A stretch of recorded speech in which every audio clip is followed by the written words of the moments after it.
জলদি কাটো রে ভাই। পুষ্পা ভাই কি আছে? পুলিশ।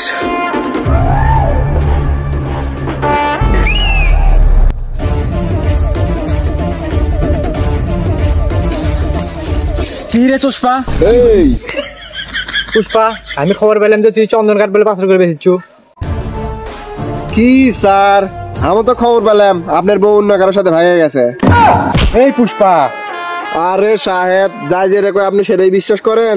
পুষ্পা এখনো তোর দোষ স্বীকার করলে তো শাস্তি কমে দেবো।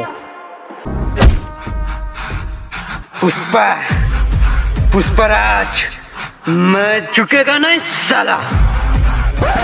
প্লিজ আমাকে ক্ষমা করে দাও, প্লিজ প্লিজ আমাকে ক্ষমা করে দাও, প্লিজ।